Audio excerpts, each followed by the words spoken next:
Assalamualaikum, gue mau update lagi tentang Timnas Indonesia. Ada beberapa berita baru juga. Ini jelang pertandingan nanti lawan Australia sama Bahrain. Bahrain cengeng lagi, dia ngeluh lagi ke Papa AFC-nya. Terus ada, ya banyak lah, ini proses naturalisasi dan lain-lain. Jadi pastikan kalian nonton dari awal sampai habis. Jangan di skip-skip, dan yang belum subscribe, kalian subscribe dulu. Terus di like juga video gue yang ini. Oke, gue mau langsung mulai aja. Jadi yang lagi rame itu sebenarnya sebelum gue bahas nanti ya pertandingan ini akan Begot. Gue ngeliat juga di kontennya Bung Ropan, terus gue ngeliat di media udah banyak banget diberitain tentang Elkan Begot yang katanya nolak dipanggil timnas. Oke? Jadi Patrick Kluivert ini dia udah komunikasi katanya sama si Elkan Begot di telepon. Tujuannya itu nanya kebugarannya gitu. Gimana kondisi lo sekarang, kebugaran lo, fitness lo kayak gimana, terus lo oke nggak, siap nggak lo buat dipanggil timnas nanti main lawan Australia dan Bahrain. Terus jawaban dia agak sedikit mungkin mengecewakan buat Patrick Kluivert karena dia bilang dia pengen fokus dulu di klubnya, dia pengen cari terus menit bermain di Blackpool, sekarang dia main di situ. Blackpool itu nggak salah Liga 3-nya Inggris. Memang dia lagi rutin main di sana. Dia kalau nggak salah itu dari 8 pertandingan dia 5 kali jadi starter dan 3 kali dia main tapi dari cadangan. Dan timnya itu 8 pertandingan terakhir memang belum pernah kalah. Sedangkan kontrak dia ini 30 Juni ini akan habis gitu di Ipswich gitu.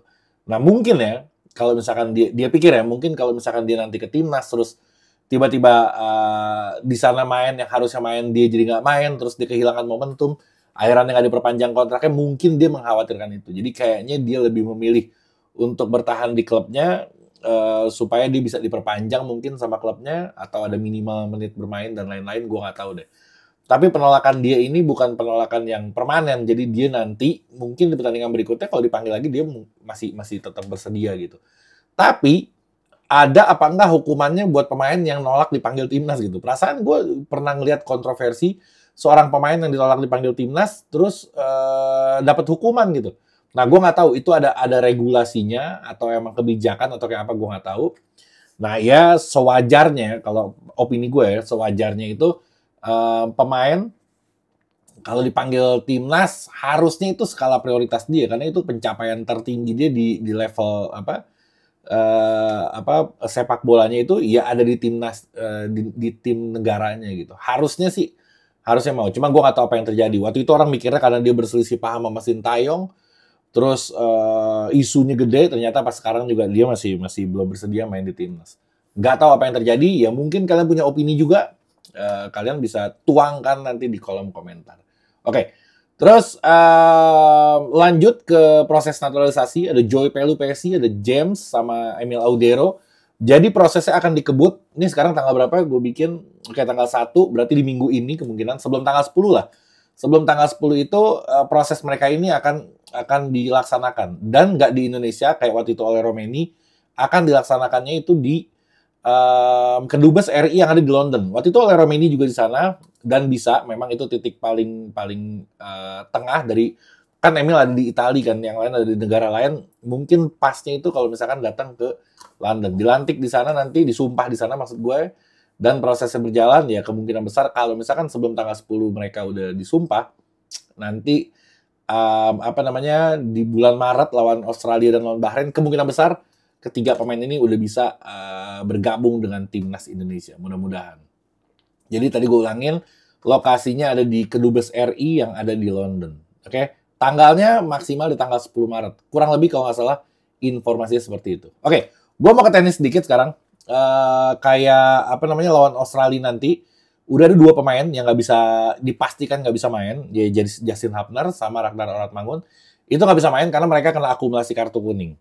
Selain itu, yang gue khawatirin juga ada banyak juga pemain, sekitar 7 pemain yang sekarang ini kondisinya tuh mereka lagi kena kartu kuning gitu. Jadi kalau misalkan nanti lawan Australia kena kartu kuning lagi, nanti pas lawan Bahrain nggak bisa main. Siapa aja dia? Ada Martin Pas. Kayaknya Martin Pas ya agak cenderung lebih aman ya, karena kan dia kiper, dia tinggal jangan lama-lamain waktu, dia tinggal jangan, kayaknya lebih aman dibanding yang lain. Ada Kelvin Verdong, posisi yang cukup berbahaya ini. Kelvin Verdong kalau misalkan kena kartu kuning lawan Bahrain dia nggak bisa main. Ada Ferrari juga, ada Marcelino, Jay Itzes, Ivar Jenner, dan Nathan. Jadi 7 pemain yang perlu hati-hati nanti ketika lawan Australia gitu. Jangan kepancing emosinya, terus mainnya santai aja gitu. Jangan apa? Karena kalau misalkan lo kena kuning, lo nggak bisa main lawan Bahrain. Sedangkan kalau gue ngeliat ya, ada Verdong, Marcelino, Jeica, si Varjener ini kan cenderung lebih sama Martin Pas kan ini kan apa namanya starting line up-nya kita gitu ya. Jadi agak mengkhawatirkan kalau misalkan Jeica apa lagi? Jeica Verdong ini lebih vital lagi nih. Sayang banget, mudah-mudahan nggak kepancing, mudah-mudahan kita apa namanya bisa berjalan dengan mulus dan timnas nggak kena pemain timnas nggak kena kartu kuning nanti di sana. Terus di Australia juga animonya gila banget, gede banget. Jadi lo kalau mau ngeliat update-nya tuh ada IG-nya tuh Garuda Australia kalau nggak salah, teman gue itu yang ngejalaninnya. Itu update banget tentang kondisi-kondisi di sana nanti kalau misalnya ada pertandingan, dia update banget. Kalau nggak salah udah 3.000 tiket terjual. Gue kalau salah ini apa ini ya. Kalau nggak salah sih 3.000 tiket udah kejual, tapi masih banyak permintaan dari timnas Indonesia gitu yang pengen nonton di sana. Sedangkan Australia ngebatasin kapasitasnya 42.500 itu stadion Sydney apa stadion itu. Kita aja udah 3.000. Gue yakin ya 5.000 sih kayaknya sampai orang Indonesia yang di sana. Beda hal ya, 40.000-nya orang Australia sama 5.000-nya orang Indonesia, berisiknya 5.000-nya orang Indonesia tuh lebih berisik lagi sebetulnya. Jadi kayaknya pemain akan merasa seperti di rumah karena kehadiran kita juga banyak banget. Kita setiap away dimanapun itu banyak orang Indonesia. Di Saudi banyak, terus kita di Cina juga ada. Kita away kemana lagi? Bahkan di Bahrain juga ada. Jadi banyak banget emang peminat dari timnas Indonesia. Dan mudah-mudahan kuotanya bisa ditambah terus lebih banyak lagi mahasiswa di sana atau yang away dari sini ke sana bisa datang, itu akan keren banget sih. Karena haruslah kita menjadi saksi sejarah ngelihat detik-detik Indonesia lolos ke Piala Dunia. Acif. Oke, yang berikutnya si Bahrain ini selalu apa namanya? Selalu bikin kesal gue. Kita semua, gue mewakili lo aja.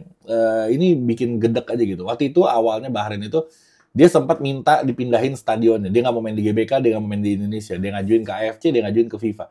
Tapi alhamdulillah ditolak sama AFC, sama FIFA juga ditolak. Lo harus main tetap di Jakarta, nggak boleh main di luar Indonesia. Maksudnya di Indonesia. Indonesia main di Bahrain, ya Bahrain harus main di Indonesia. Adil. Jangan minta selalu dispesialkan gitu. Lo siapa yang minta dispesialkan sama FIFA? Oke, akhirnya ditolak dan mau nggak mau dia mesti main ke sini. Sekarang ada lagi, dia minta lagi ke AFC untuk ada sekitar 7-8 orang pendamping dari AFC untuk datang nanti memantau pertandingan. Mau ngapain lagi? Dia mungkin berpikir takut dicurangin sama kita, takut diapain segala macam. Ini emang cengeng banget. Ini pemain-pemain ini memang cengeng banget. Bahrain ini dia negaranya memang nggak pernah ada kejadian-kejadian yang mungkin membuat dia shock gitu. Jadi cengeng aja, ngerti kalau. Jadi kalau misalkan dia ngelihat ada sesuatu yang menakutkan tuh kayaknya kenyik gitu, kayak takut gitu dia. Nah itu sebenarnya kesempatan buat kita. Jadi nanti pas dia datang, kita geber, kita habisin sekalian. Cuman dengan cara yang sesuai aturan, bukan terus jadi kriminal ya. Maksud gue kita harus kasih shock terapi ke dia supaya dia puyeng 7 keliling, dia kencing di celana ngadepin kita. Tapi sesuai aturan gitu, bukan berarti kita harus melanggar. Jadi Pak Erick Thohir juga ditanya, dia bilang kayak gitu. Kita juga agak bingung. Cuma ya itu bagian kita kasih lihat jadi tuan rumah. Kita udah kasih lihat kita sebagai tuan rumah yang baik. Kita lawan Saudi kita menang, euforia kita nggak berlebihan. Terus ketika kita lawan Jepang juga kita kalah banyak itu, ya kita nggak ngamuk-ngamuk, biasa aja gitu. Di Indonesia tuh aman sebenarnya. Terus jadi kalau misalkan tim tamu datang ke sini, kata Pak Erick nih, kita juga harus kasih lihat kita bangsa yang besar, yang ramah, bersahabat. Tetapi ya maksudnya tetap dengan sesuai aturan yang ada gitu. Nggak boleh kita, sebenarnya pada kesel sih. Mereka juga orang PSSI, gue yakin juga pada kesel sama Bahrain. Cuman ya karena aturan aja yang nggak bisa bikin kita lebih lebih teror lagi ke mereka gitu. Gue pengen sih mulai dari dia turun di pesawat tuh, di airportnya, di hotelnya apa segala macam, itu gue kayaknya pengen ada sesuatu gitu. Cuman yang sesuai aturan aja. Lanjut tadi Pak Erick ditanyain, dia bilang kita seperti biasa, alhamdulillah persiapan yang dipersiapkan oleh tim kami, Sekjen, dan Waketum, jajarannya pengurus. Memang kita udah punya SOP dan konsepnya tinggal kita terus perbaikin. Jadi udah ada aturannya semua, udah lengkap semua aturan SOP-nya begini. Hanya yang sekarang lagi dikejar lagi sama PSSI adalah memminimalisir kebocoran tiket. Jadi biasanya tiket itu kebocoran hampir 20% dari tiket yang terjual. Ada yang bodongan lah, yang beli dari sono sini yang nggak jelas. Nah, kalau nggak salah ya, setelah Garuda ID itu ada, kebocorannya itu sekitar 5%. Jadi turunnya jauh banget. Bagus, sukses. Dan ini mungkin lagi dikejar lagi sama mereka supaya kebocorannya lebih menipis lagi. Emang kelihatan banget sih, lebih tertib. Memang lebih lama masuk ke stadionnya, lebih ribet, lebih lama, scan-scan segala macam. Walaupun ada scan yang nggak berhasil juga tetap dimasukin, itu catatan juga buat panitianya, panpelnya.